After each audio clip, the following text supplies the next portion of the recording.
Everyone, and welcome to the series First Generation Speaks as part of celebrations of 50 years of Playback Theatre, half a century, organized by Center for Playback Theatre. Today, we are lucky to be here with Jonathan Fox, a person who has touched the lives of so many of us through playback. Before we begin the conversation, I'd love to first share a bit about the wider celebration we're part of, walk you through some technical notes, and then we'll begin with the interview. My name is Tzveta Baliyska, and I'm joining you from Bulgaria. Some of you may know me as the organizer and host of the first international Playback Theatre Conference in 2020, and later the live European Playback Theatre Gathering in Sofia in 2022 that we organized with my team.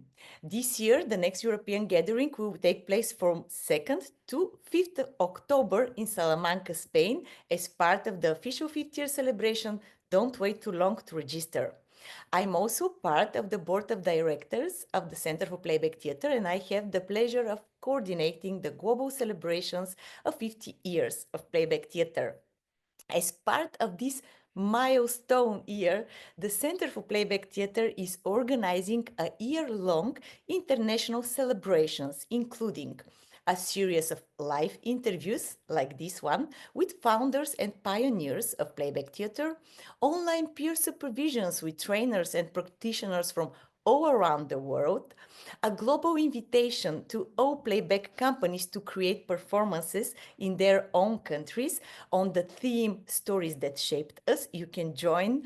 There's information about that and link to register in our website and also in social media, a listening hour series, and of course our global playback theater birthday party on November 10th, marking the month of the very first playback theater rehearsal in 1975. You can find information in our website playbackcenter.org and also follow us on Facebook and Instagram, Center for Playback Theatre, and also in our YouTube channel. You can find recordings of this whole series there. So in YouTube, you can subscribe to the Center for Playback Theatre channel. I'd like to acknowledge the themes behind this event. The board of the Center for Playback Theatre, CPT, Beata Shomuji, Igor Lubitov, Redika Jain, Sikan Chung, Deborah Scott, Damilola Potieri, Solin Dakash, Sheila Donio, Mina Mo, and myself, and our partners from the International Playback Theatre Network, IPTN, Andrea Sandoval, Emily Smith, Roberta Roberto, Ferran Luengo, Shirley Halley, Hani Aurustum. And some technical notes. This session is being recorded and will be published on YouTube and shared in our social media and website. By attending, you are agree to this recording. Technical support today is provided by, I'm really grateful for their help, Beata Shomuji from Hungary and Damilola Potieri from Africa. Thank you so much for being the rocks of this event. Before we begin, I'm deeply honored to welcome our guest today, who has shaped Playback Theatre from its very beginning, not only as its co-founder, but also as a visionary, innovator, teacher, and writer who continues to inspire generations all around the world. Please, all of us, welcome Jonathan Fox. Hello, hello, Jonathan, and welcome. Thank Yes. you so much for being here. I will start with the question, looking back at the evolution of playback theater, what are some changes you are most proud of today? Um, well, first, I want to say something about 50 years and the celebration of 50 years. Um, for me, it's a kind of mixed feeling because as one of the founders, there's no way I can think 50 years without realizing how old I am. Um, And, I had the same feeling when I was about to turn 80 years old.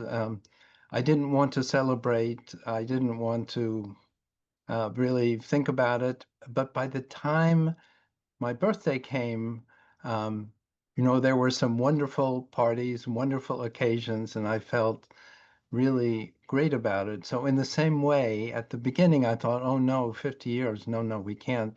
But by now, I'm feeling, yes, it's wonderful to honor and celebrate how much we've accomplished and all that we're doing. And I want to thank you, Tzveta, for your initiative in getting all of this going.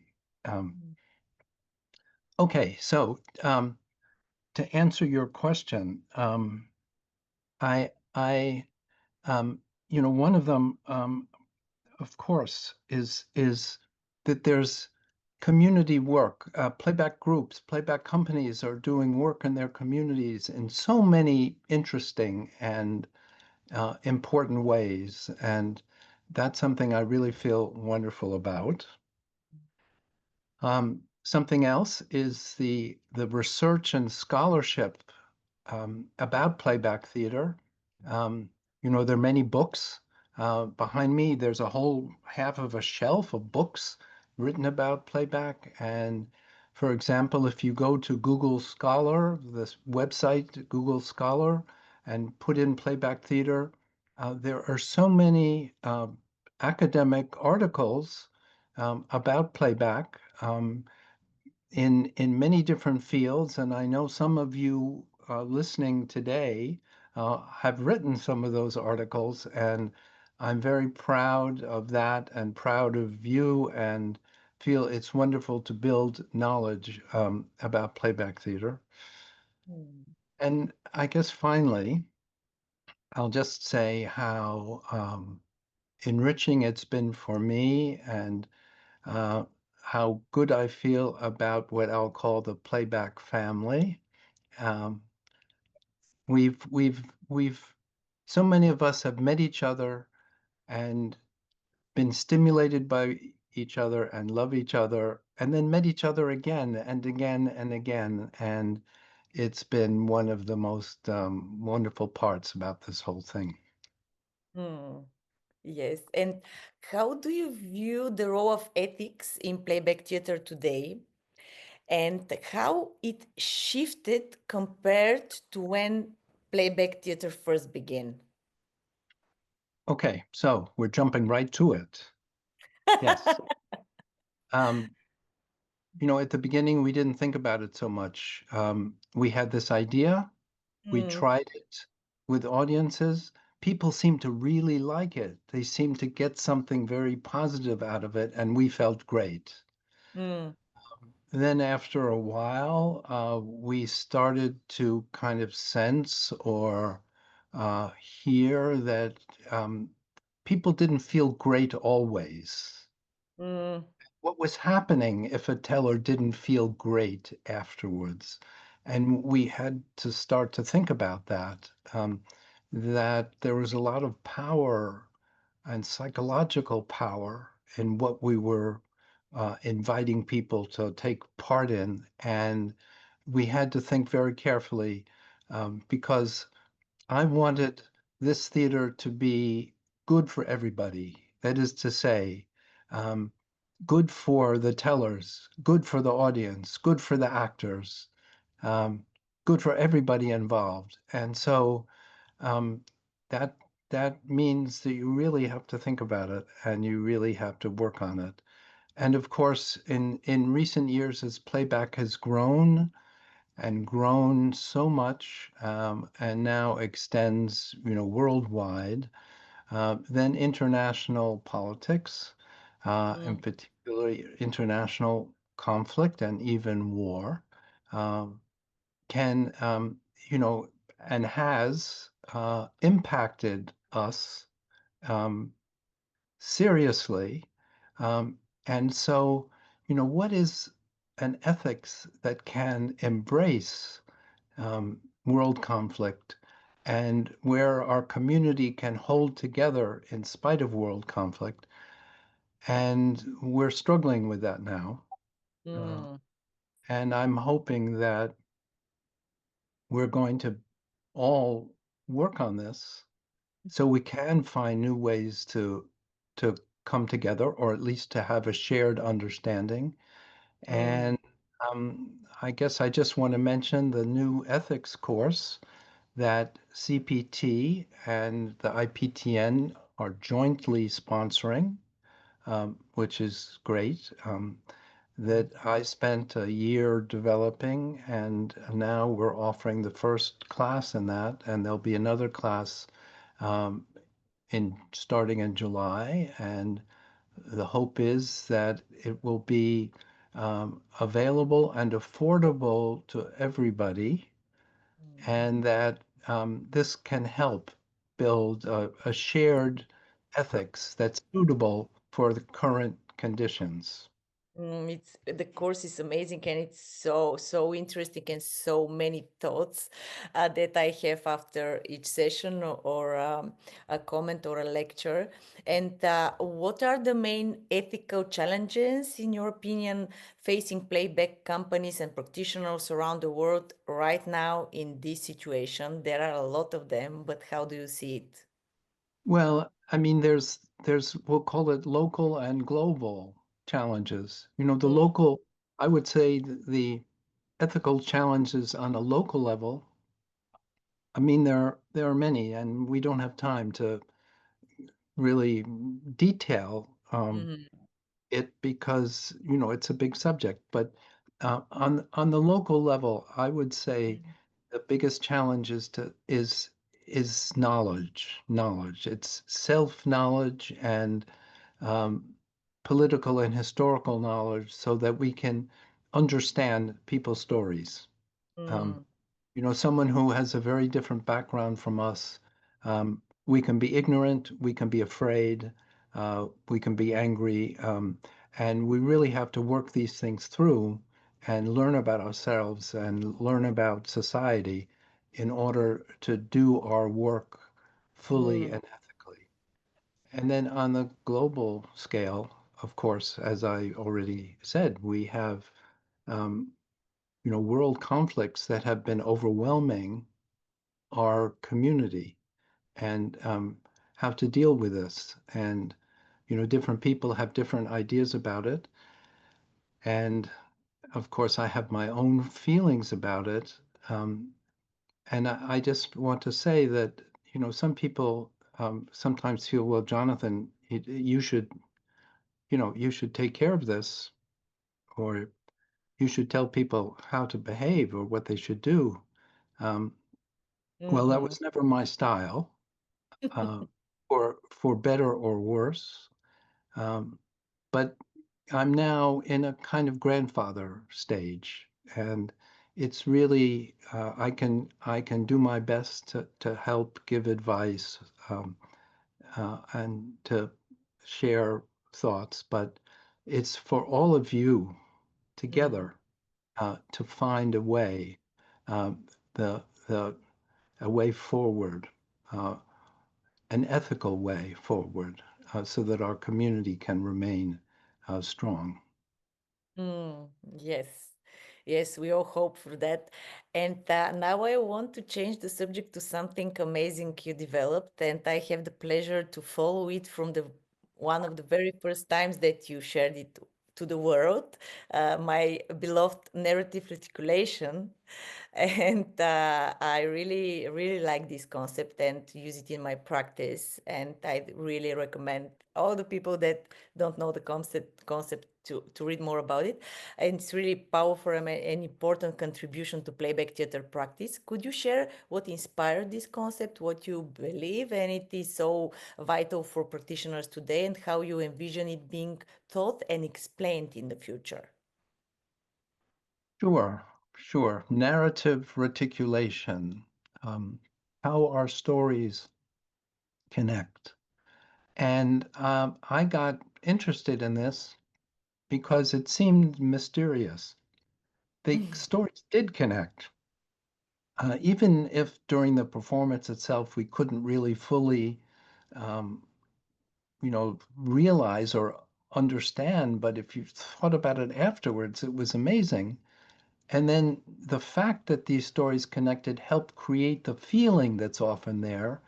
after a performance where people just want to stay and talk and want to, they have such a good feeling. So we called it the red thread, this idea of the stories connected, but it didn't tell us too much. Okay, red thread, yes, but exactly how did this work? And what's the answer to the mystery of what's happening? So I started to think about it, and it took me a long time. I mean, I Mm, spent years trying to work it out and um, came up with, what I'm now calling the theory of narrative reticulation.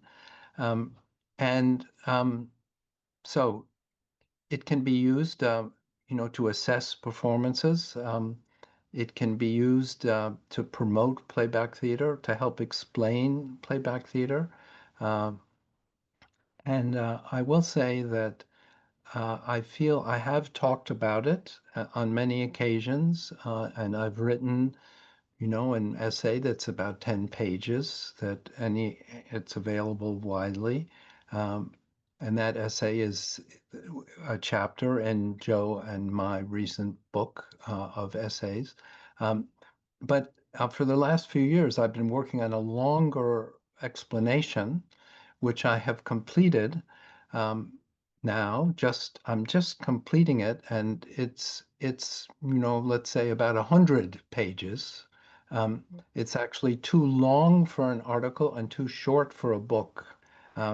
But I'm trying to find the best way to publish it now. So that spells out as best I can, my full understanding at this point of narrative reticulation. So I'm mm, trying to find the best way to bring that to you and to a wider audience.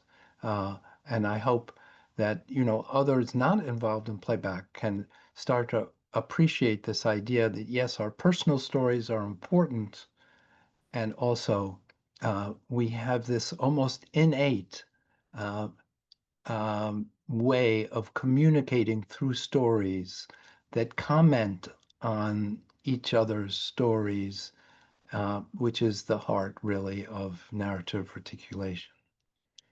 I also believe that the theory it's not only about playback theater, and I think it's really great way to look your inner life or your family or your personal life also. So I think the theory it's really practical, and I really like it, and I can't wait to read the book or article you will publish. And now we continue with the subject we spoke before, the role that playback theater have in responding to the complex social and political crisis, we can say, we face today. We live in really complicated times. And how do you see the role of playback theater now? Well, when I think about this question, I think playback has turned out to be quite useful for communities in crisis, thinking Yes. about a natural disaster or even um, serious civil problems. Playback can help people recover from one kind of trauma or another. Um, Certainly not immediately. Playback is not a first responder. Uh, we don't go in while the crisis is still hot, we could say. But after a suitable time, playback has shown to be in many parts of the world very useful or helpful in promoting recovery from natural or civil Mm, disaster. Um, so, that in terms of in terms of how playback can build peace, um, I at this point I don't feel I have special wisdom about that. Uh, we need to find the way to choose the right audience at the right time, uh, where we know playback can build peace, um, but playback can also be overwhelmed by unrest and political dissent and antagonism and a sense of not wanting to listen to the other. Um, so, the purpose of playback is to build people's willingness to listen.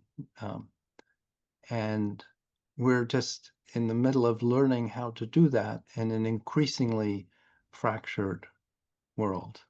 Um, and and I guess I feel that um, the not only do we have more dissent, it feels like in so many places, but there's now this question of what's true and what's not true. Um, that misinformation is so common, and playback theater is this face-to-face, Yes. interpersonal, intimate form Mm, that can help build, authenticity between authentic communication, or emphasize authentic communication. And so I feel that playback theater is as important as ever, and we have to keep striving to learn how to bring it to the world. yeah, and to do that, in order for us all to do that, from your perspective, what are the biggest obstacles that the global playback theater community needs to overcome in the coming years so we can Well, serve better? um, s- social justice, the respect for human dignity, and the the the right of all people to have a voice is at the center of the playback idea. Uh, but the place of social justice in the playback movement is, I think, still being debated, uh, Mm, still being worked through in terms of what does it mean. Uh, not only in our local work, but certainly in our international work together, like when we come together for conferences. Um, it has become more and more contentious in recent years and continues to be. Um, and so, how do we deal with that? Um, and it's something that I think we need to find answers for if playback is going to thrive and continue to grow. Um, so I guess I'm saying, there's like differences of opinion, big differences of opinion about the place of playback explicitly in promoting social justice, uh, even though it's at the core of the idea. But exactly how do we um, uh, what are the specific policies that we adopt or don't adopt? How wide or how narrow is our embrace? mm, That's kind of under debate. I've always personally had a very wide embrace, but that's been kind of um, threatened in recent years. So I think it remains to be seen. What does what does the playback theater movement? What do you want playback to be? Um, mm, yes. And over the decades, how have your personal views on leadership, responsibility, and authority in playback theater evolved? Is it yeah. really different, or some things are the same? Well, I would say that when we started, I was just thought of myself as a theater person trying to um, create something that worked on the stage. All I was thinking about was stage work. I wasn't thinking about anything more than that. Mm, Um, and then I turn around three times, and suddenly playback theater is a global movement. Um, and that put me in a position I didn't expect.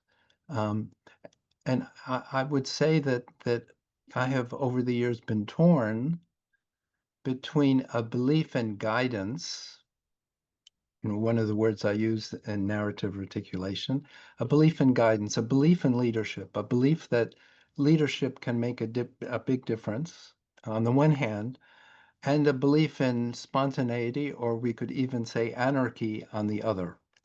So as playback grew, Joe and I did not try to control it.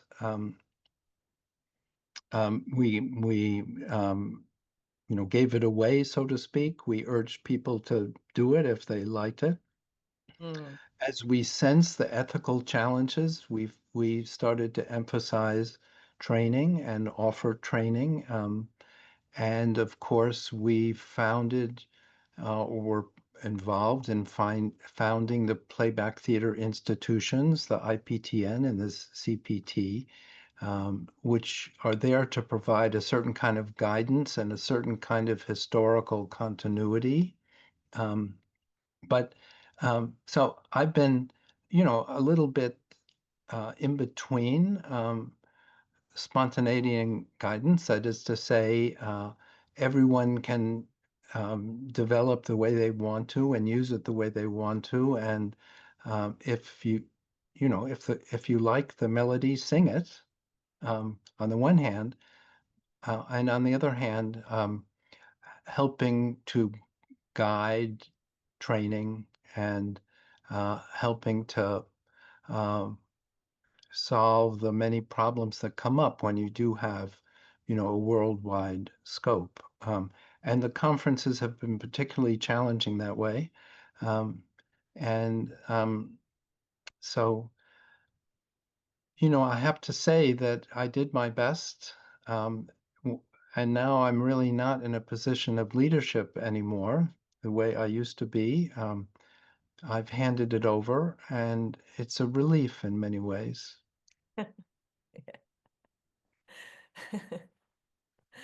Yes, yes. And as you mentioned, CPT and IPT, how do you see the roles of the international organizations no, nowadays and in the future maybe?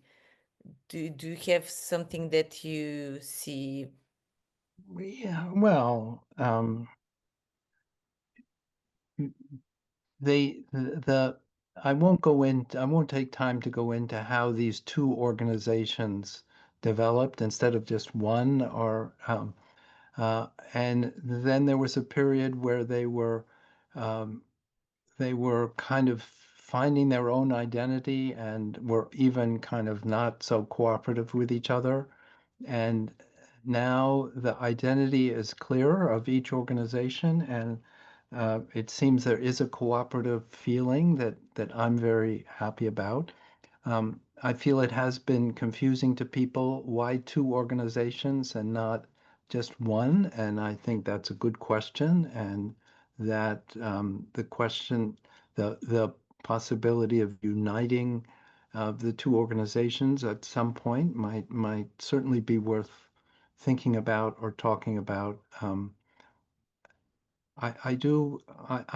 pleased that there are these organizations, and I feel that they help promote standards, and they help promote the conferences, and they help to promote the community.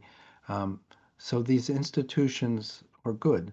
Um, and I know that it takes a lot of volunteer work, and all of you who have been in one way or another on a committee or on a board, um, I appreciate your dedication. And decisions get made slowly. It's very frustrating to get things done. And, um, there have been moments during certainly my working life in playback where we've had professional support. That is to say, people we pay to do the work.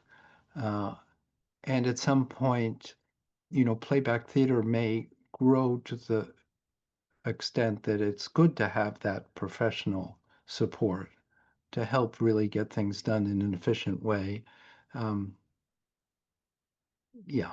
Okay, Yeah, I I think really that hope we can manage to do that. You know, I'm an advocate of we have one strong organization, and maybe I hope that maybe we manage to do that. If it is the best for all of us, of course, but in my belief, it is. And speaking about standards, also, what advice would you give to emerging playback theater leaders who are stepping into the field now? Maybe if there are people that are new to playback here with us, write in the chat and welcome, welcome in the club. um, well, I mean, sure, as an elder, I guess my role is to give advice, but I don't really have advice. Enjoy the work. Uh, that's one thing. Mm, I feel training for you, ongoing training for you and for your people can really be helpful.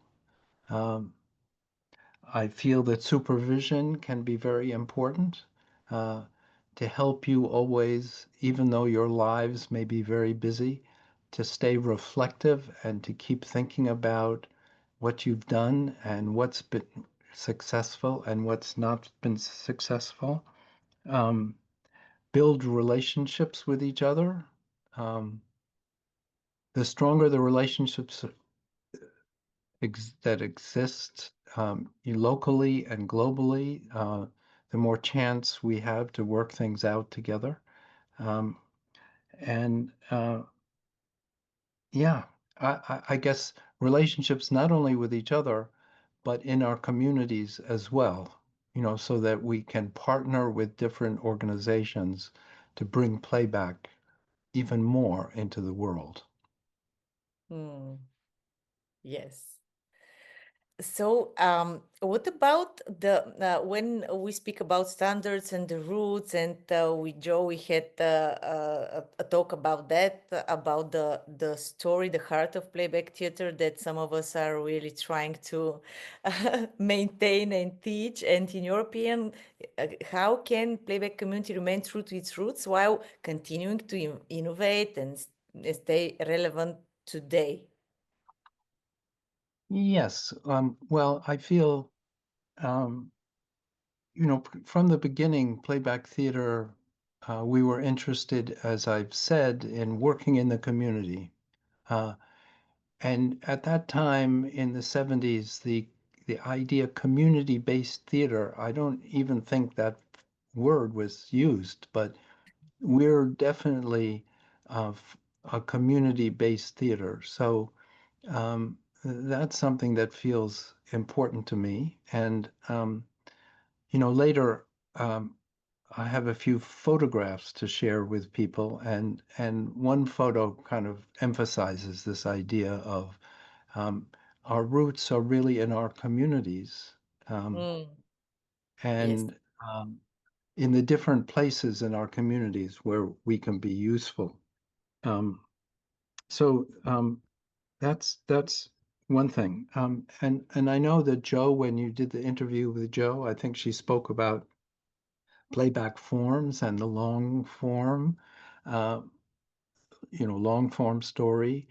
And I agree with her. And I feel that it's very important for us to maintain our humility in the sense that it takes, a lot of artistic skill to do playback well, but ultimately we're not on the stage to show our skill.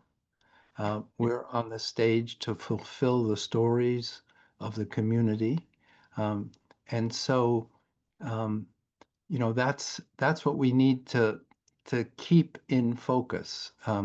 We're like the vehicle for the stories to take life. We're like the midwife.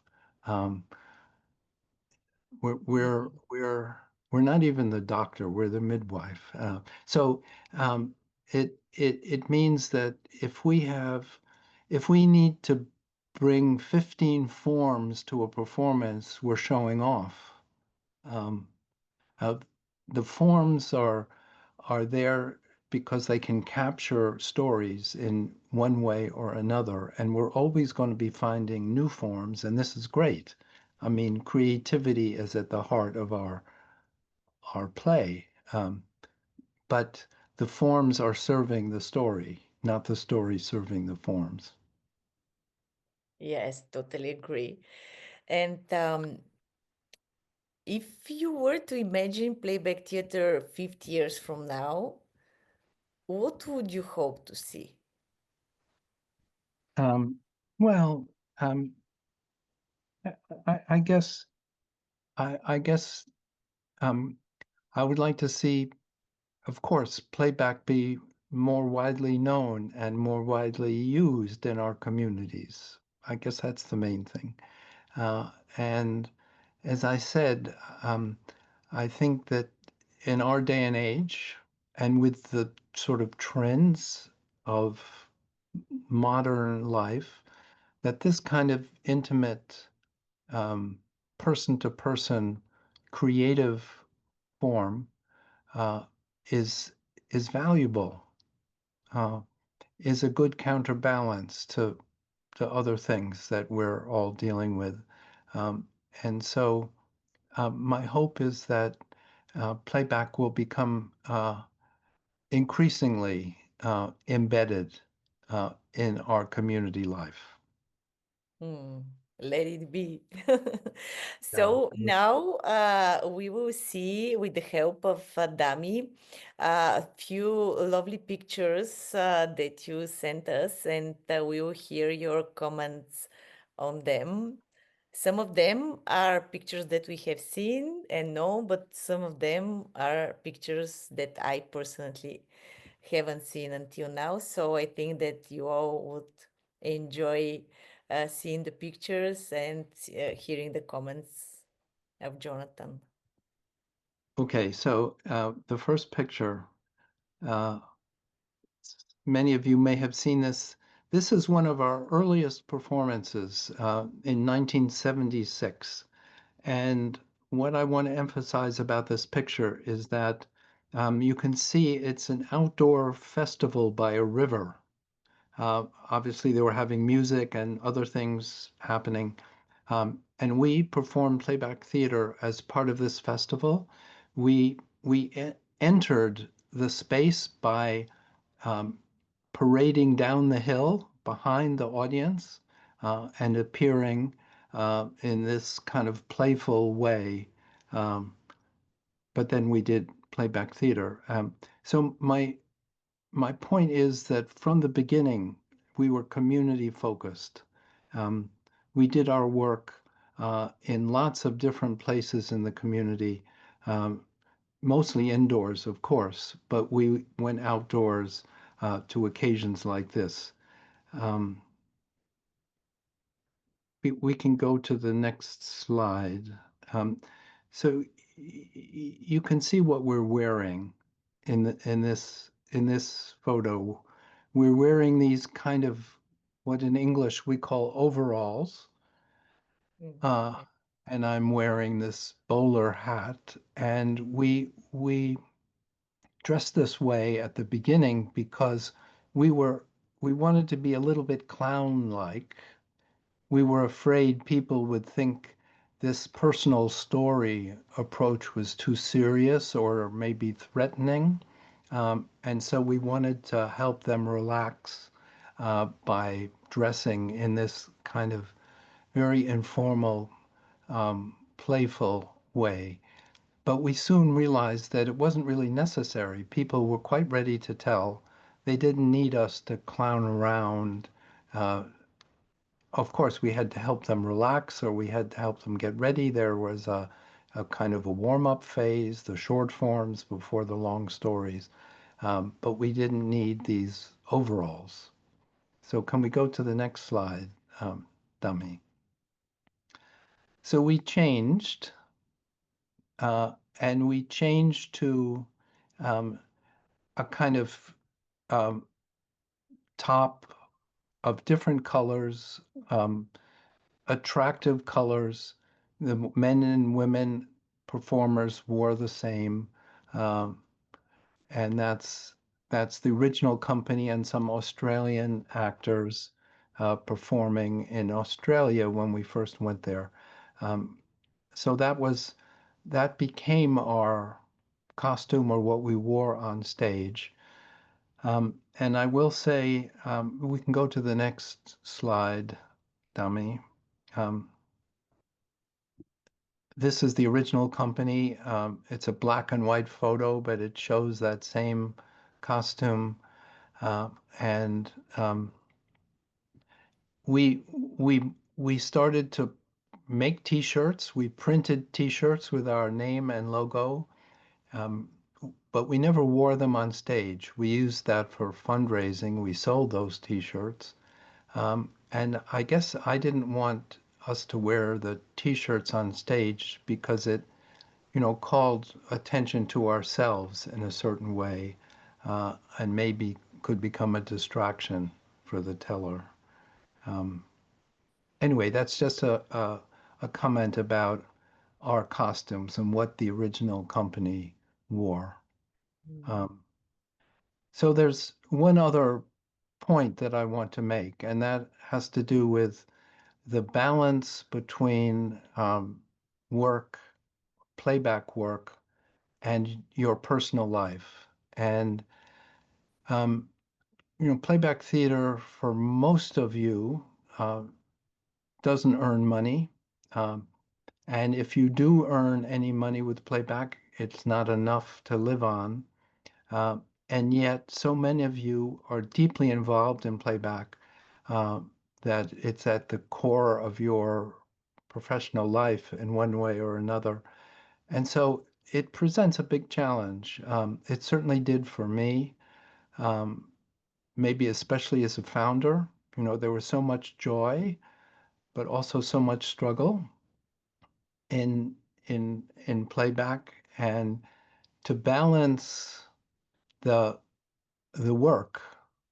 Here I am in Japan, and we can go to the next slide. Uh, well, the one before the one, yeah, that's just me working. This is India. Um, uh, so I started to go all over the world, and of course, building up the original company and then building up the School of Playback Theater was very, very time consuming. And um, our two kids, we can go on to the next slide. And yeah, our two kids, Hannah, whom some of you know, and Maddie, uh, they used to joke about, they used to say, "What's more important to you, Dad, us or playback?" And, it was a joke, but also not a joke.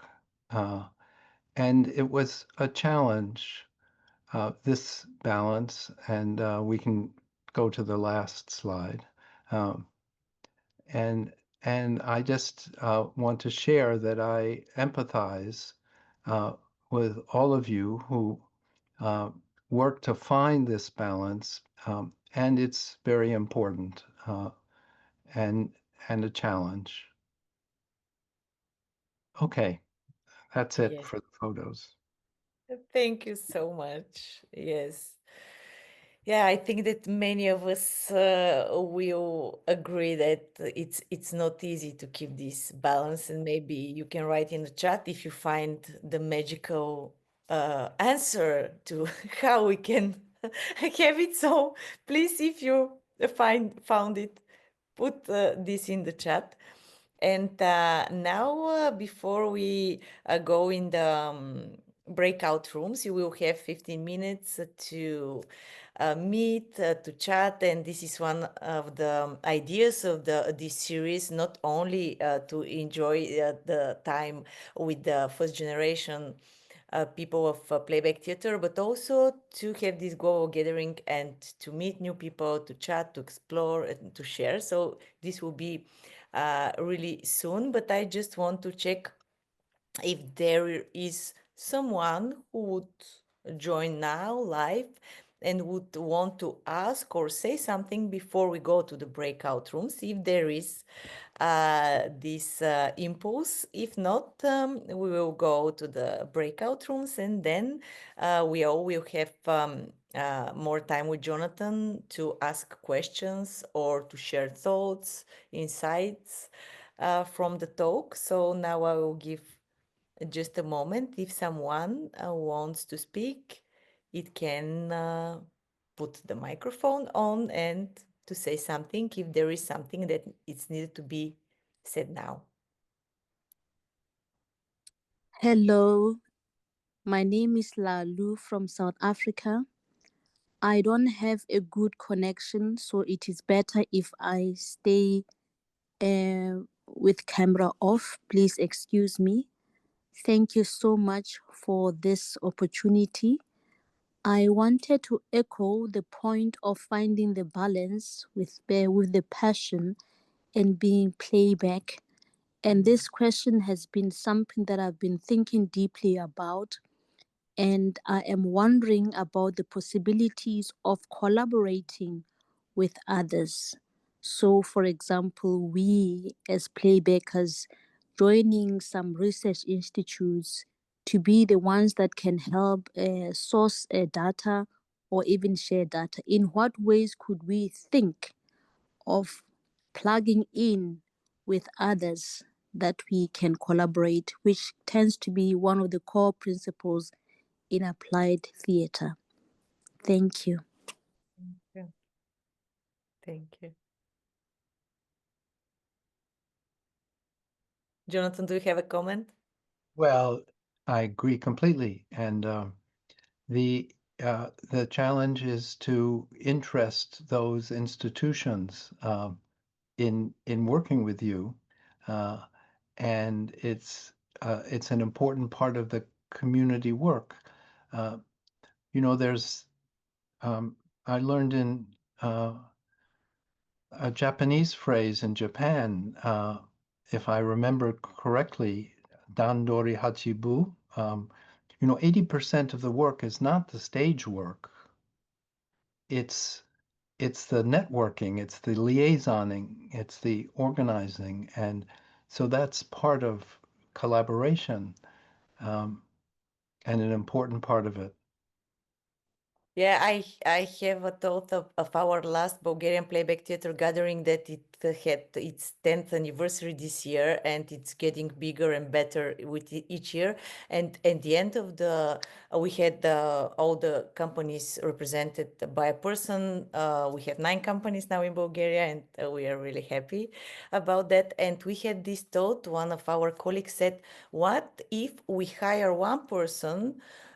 For all the companies to do the marketing, the mailing, and because we all need a part-time, it's not a full-time for one company, but if, let's say, 5, 6 companies hire one person and pay a little from the whole salary, maybe this will be affordable for the company and also good for the development, because the person will develop the playback theater in the society, not only one company. So this is a really amazing idea, and I hope that we will follow through, and maybe we'll share if we have a good example. If we manage to do that, we'll share, but I think this is something that we all can think about. Yeah. Okay, so now we will go to breakout rooms. You will have 15 minutes, and please, in these breakout rooms, present yourself, present a little about your playback work, and you decide, of course, exactly what to share, but I will give you some ideas. For example, you can share what resonates with you now. Is there something new you just learned and saw something different? And what's next for you? You can share what do you think it's next for all of us in the Playback Theatre Society. Maybe you can share what is your wish for Playback Theatre in the future, or other things that you will decide in the small groups. So we'll see you in 15 minutes. Enjoy. Welcome back, everybody. Thank you. Yeah. And we have Kenya with her hand raised. Yes, please, Kenya. Hello, everyone. Hello. My name is Kenya. I'm from South Africa. I'm in the same company as one of my colleagues who asked the question earlier. And my question is, so I've recently started Playback. I've only been doing it for under 2 years now. And my question to you is, and this is something that I was actually having a discussion with in our chat rooms, is how do we kind of keep up with the world as it changes? And how do we implement new ways of telling stories so that they serve the stories and so that we're not kind of trying to stay rigid in kind of what we're trained to do, if that makes sense? Yes, I don't know if that makes sense. Okay. I think you're asking about how important is it to kind of maintain, to follow your teachers or to stay in the track of your teachers? Do you have permission to innovate and go your own way? The question of classical playback, perhaps, or the question of the ritual of playback, how important is that? And these are important questions. And playback is a creative enterprise. That means it's always going to be changing. You're going to develop ways that suit you and your people, that suit the skills and talents of your group and also your communities and your culture. So it's always going to be changing, and we, in fact, learn from each other. The forms, a form that is particularly successful spreads around the world. At the same time, there are certain bedrock practices that are important to maintain, or you may lose the boundary or the identity of actually being a playback group ultimately, or you may find yourself in increasingly delicate waters aesthetically. I mean, ethically, if you are too committed to innovation or to blending playback with another approach or whatever. On that subject, it's maybe a bit different from your question, Kenya, but in terms of blending playback with other approaches, again, I'm personally very open to this idea, so long as you know what playback is to start with. Okay, that's enough. Yeah. Is there a comment or a question from another part of the world, or from a person that is maybe many years in playback, or something, someone else? So Pavel, please comment. Yeah, hello. Hello, Hello. Tzveta, Jonathan. Thank you for doing the Yeah. interview. My name is Pavel. I'm from Israel, and I have a question. Recently, we had a performance, and difficult story came about childhood trauma when a person could not share his voice like till 20s. She couldn't scream because she always were like surrounded by her parents. She was screamed by her, and like she went through some violence through her childhood. And and she told that she managed, and she broke through like many years later. Yeah, many years later, she managed to scream and share her voice.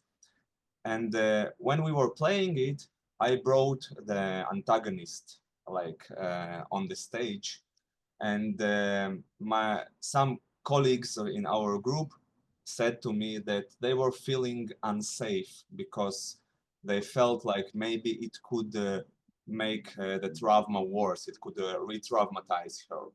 So, but I felt that it was a true part of her life, and if we would not bring it, we would miss like the important part of the story.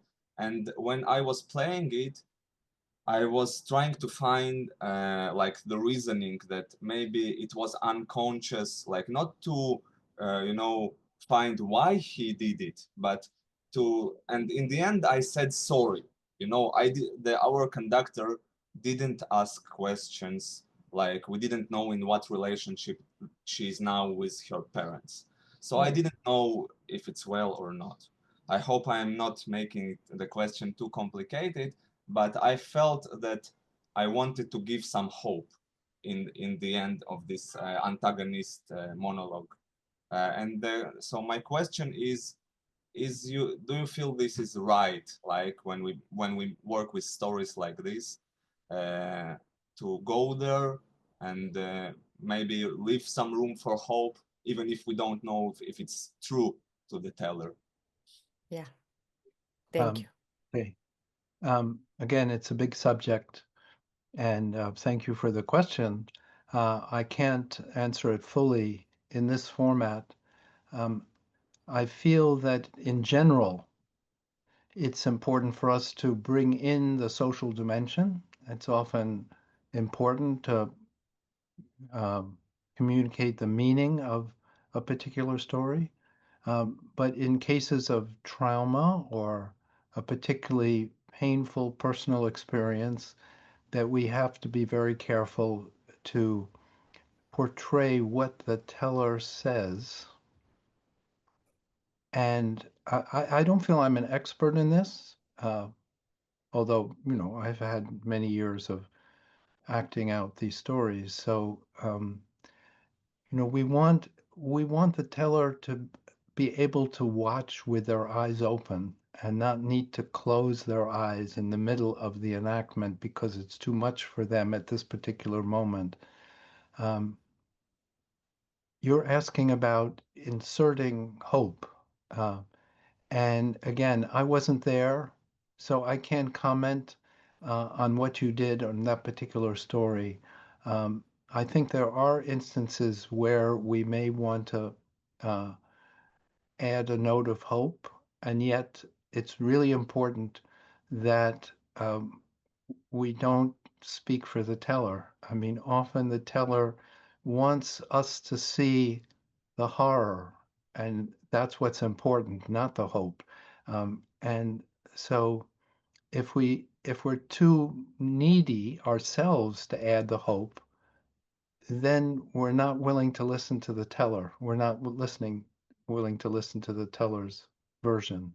Um, and so I feel it's also the theory of narrative reticulation will give you comfort because if you're willing to act out the story just as the teller is suggesting, um, I can assure you the next story will be, or the one after that will be one of resilience and hope. So you can trust the process. Yeah. Yes, yes, Thank you. definitely. Definitely. Thank you. We have a question from the chat about the playback theater training and its accessibility in the face of financial inequality, because professional training in playback, it's often expensive. Of course, we have the local affiliated schools or the trainers that are giving training, so we have a different system of training. But yeah, we have a question about, can we do something about more accessibility? I think that's a very important subject. And now, of course, since the pandemic, we have online possibilities, but they're not the same. It's definitely not the same as in-person training, and this is a difficult question. Even, you know, in local areas, there are different schools, but those schools charge money, and some people have it and some people don't. And so it's something that in the School of Playback Theatre that became CPT, we worked very hard on, and we were able to raise funds that we could use for scholarships and reductions. And then we lost a lot of that funding. And then what do we do? And maybe there's some way to rethink our whole system so that trainings are not so expensive. And I know that some people, you know, offer pay as you can. But again, I don't have an answer. I know that it's an important thing to think about. Mm. Yes, and I also think we also use sometimes local fundings that can work. So I think that maybe all of us can see what our uh, societies and municipalities can give, so we can be supported and make it better. Yes. We have a question about something different. Uh, how do you set a theme for a performance related to something like climate change and get personal stories? Yeah. Well, it has something to do with the skill of your beginning and your warm up, and how, if you're having trouble with a theme like climate change, getting stories that feel personal and meaningful for you, I encourage you to think through your opening and the first half hour, uh, and what you can do to help people connect with their relationship to the subject. And there are a number of different things you can do, and I won't list them now, and you can consult with other playbackers about this. Um, but there are lots of things you can turn to. Mm. Yes, and everything is personal. We spoke with Joe about that, but we are in a context, so the stories will be personal in this context or in this theme. So I think that this is something that playback does so naturally. So this is some of the nice things about playback. Sulin is saying about the previous question that she had experience in sensitive stories. And she's saying that, as Jonathan said, we need the teller to keep their eyes open, and this is what matters. And uh, even though we don't look the teller directly, we can feel and sense the posture, the body language, and also we can attune ourselves to that. So it's really open. It's really important for the teller to be comfortable and to the eyes to be open. So we have a question from Norris Ken from Hong Kong. Jonathan, you talked about the key is whom to invite and when to have to playback show. I'm wondering if you can share more about what you mean. I don't remember. Do you speak about now about that?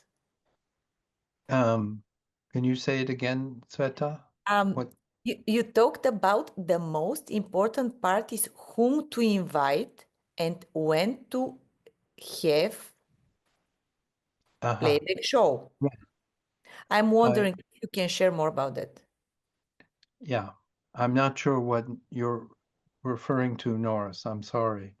Um, are you can he make Hello, it clear? yeah. Yeah.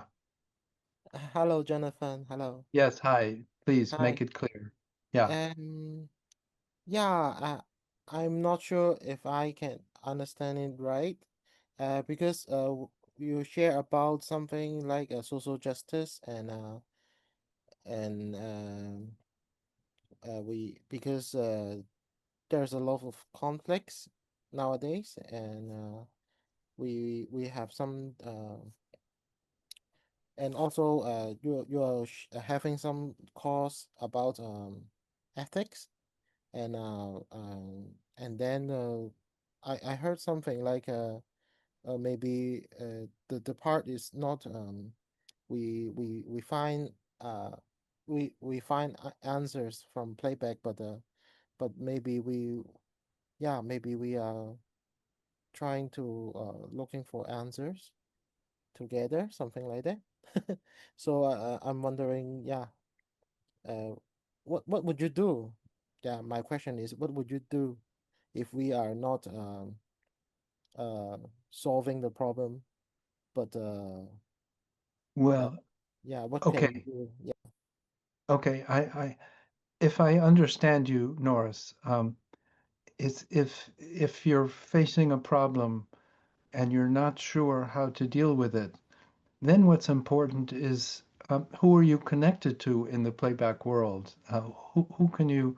So in general, we're we tend to be eager to help each other, uh, and so who can you write to? Who's your mentor? Who's your supervisor?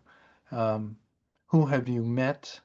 Uh, maybe at a conference that you can write to, and I'm perhaps not understanding, but I encourage you to reach out to others. Uh, yeah, sorry if I'm not answering properly.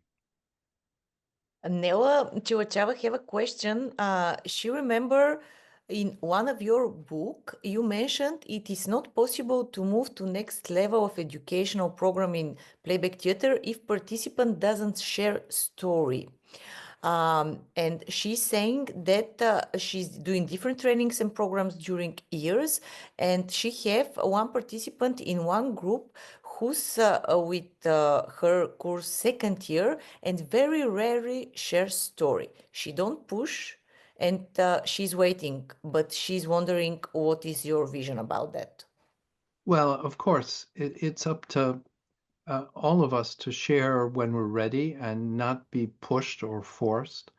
Um, but I wrote about that in terms of um, our playback practice, that if we're a playbacker, we can't really um, train properly or rise to the level of skill that we need if we don't experience what it's like to be a teller.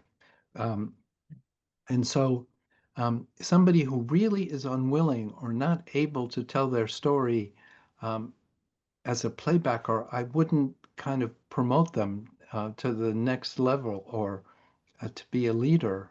Uh, Mm. but outside of playback, of course, it's up to each individual. Um, Tzveta, there's one thing that I wanted to say Yeah. today that I haven't said yet. So I just want to, it's not related to the last question exactly, but um, in terms of the skill involved in playback theater, I think there's a paradox that's kind of um, been with us from the beginning. And this is the paradox that playback theater is very sophisticated aesthetically. That is to say, it takes a lot of skill and talent and knowledge to do it at the highest level. And there are very few groups in the world that really have the time um, to work enough to really reach that level of the time and the talent. At the same time, I believe from the beginning that we all have dramatic talent. Everybody does, and creativity that we can draw on, and that we can use this, and that a playback group can practice and work in their community and use their natural abilities and their creativity, even if it's not at the highest level, and still do effective work. So, we have that's the paradox that it's so hard to do playback really, really well, or it's so often that it's so rare that you see playback done at the highest level. And yet at the same time, um, we're doing lots of good work in communities because we all have a certain capacity to be dramatic and to communicate through drama. Um, so I just wanted to share that. Yeah, thank you so much. I see that Ronald Miller wants to ask something. Please, Ronald, come. Oh, hi, Jonathan. I wonder if you Hi. have any thoughts. Hi. I wonder if you have any thoughts about the technological and I think cultural shift from people bringing their bodies into a room together to do or watch playback theater and doing more and more playback in boxes on a screen. Yes, sure. Well, it's uh, a good thing and a bad thing. There's my answer. That is that is to say, this question of access. Access is so much easier online. People can join from all over the world, like today. You don't have to fly to the USA to speak to John. No, don't fly to the USA, whatever you do, to speak to Jonathan. Uh, at the same time, as I've said already, playback theater, it's a theater. Uh, Theater is something that's, live in person, and playback especially is person to person. So the online doesn't really compensate for what's possible in person. So, we're learning how to do it online, or we're learning how to do it better and better online, but it will never take the place of in-person meeting. Yes. Steve Nash have a question that I maybe would invite him to ask it. The question is in the side, but Steve, if you want, ask it to be more clear live if you wish. Sorry, I'm just eating an apple. Yeah, it's we are becoming more professional, and there is a kind of a journey that professions can go on. I trained as a drama therapist when it wasn't a recognized profession, and now it is, and you can do university courses in drama therapy, certainly in the UK anyway. And I remember when accreditation was introduced in playback, there were different voices in the community about whether this is a good thing. Are we becoming more professional? And there are good things about that and bad things about that. So I'm just wondering if Jonathan has any thoughts about, you asked him a question about the next 50 years. Could we imagine that there might be university degrees in playback theatre? And yeah, what would be Jonathan's thoughts about that? Well, university degrees in playback theater, my God, I mean, there are actually many, many professors in universities who are teaching playback theater. So, we're very, very slowly edging in that direction. And there's something about size, uh, the number of people practicing that force us to look at certain questions. You mentioned the accreditation of trainers. So for me, I supported this, but it was very important. It's not a license to be a trainer. It's to be recognized and put on a list that anyone can then refer to, that shows that you agree to supervision and that you've had certain training and experience. So it's quite different from a license to practice as in other professions. But it doesn't mean we're not edging in that direction. It was a big step to do this accreditation of trainers. Um, and Tzveta mentioned the idea of companies getting together to hire somebody. The IPTN and CPT might move in the direction eventually of hiring somebody. And certainly in terms of professional collegial responsibility, we already have a profession in a sense of so many of us who practice, who can damage each other's reputation if we don't, behave in a ethical way in teaching or delivering playback. So it may be inevitable, but my hope is that we can do it in a way that maintains the original spirit of playback and the openness of it and the creativity of it, and that it would never get rule bound or hierarchical or more hierarchical than it is. Thank you, Steve, for the question. And Vlad Zerno from Ukraine is asking, can you tell about some inspirational moments from your playback experience when you felt deep meaning in what are you doing and met the great beauty of the moment?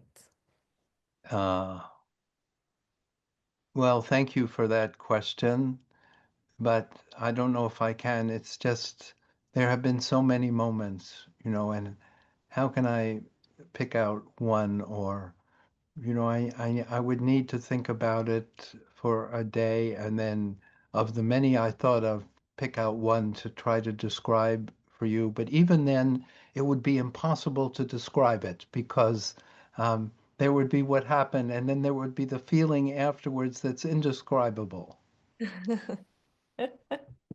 Yes, yes, so many of them, so many of those moments. And Loreto from Chile is asking, what would you tell us as playback practitioners, what we should not forget in our work with our communities? Some guideline maybe searching here. I feel I've said enough already about, in general, my feeling about things. And thank you for the question, Loreto. But I think I've answered enough. Yeah. Hmm. Hmm. Okay, so we are about to finish the interview soon. So maybe there will be something last, something that it is, of course, Jonathan, you will have a moment for your last thought or whatever you want to share. You will have the last words before I announce the next series that will come. But before that, if someone, yeah, I see Aviva, please come. I just want to remind Jonathan a story that he was telling again and again, and I was really impressed.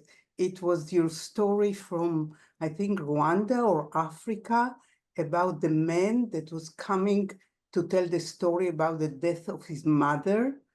And he was coming again and again, telling the story until the actors really portrayed the loss of the mother and the separation and the mourning, and not doing only just short forms.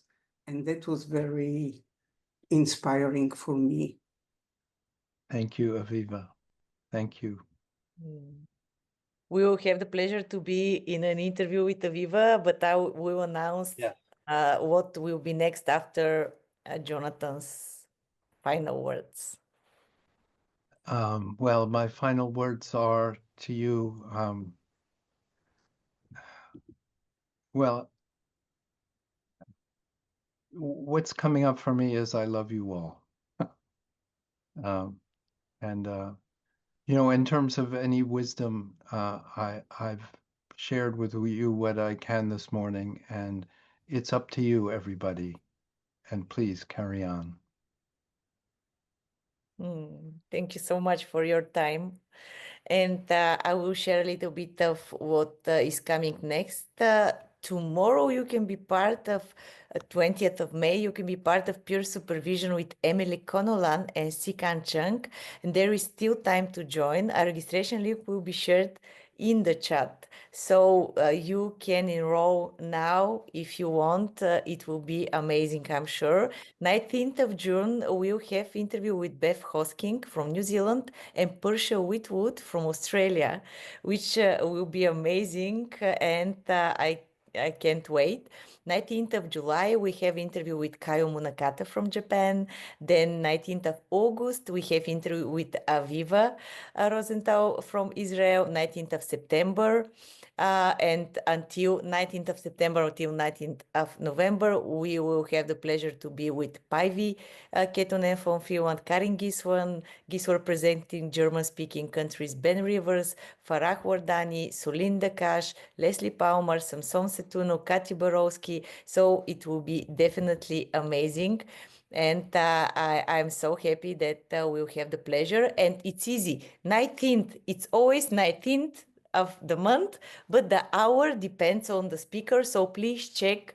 We'll send mails, of course, but also in our social media. Please check the hour because the hour will be different depending on the speaker's time zone. And 10th of November, we'll have our global birthday party. So the registration is open. So you can also see the Facebook event and the registration is there.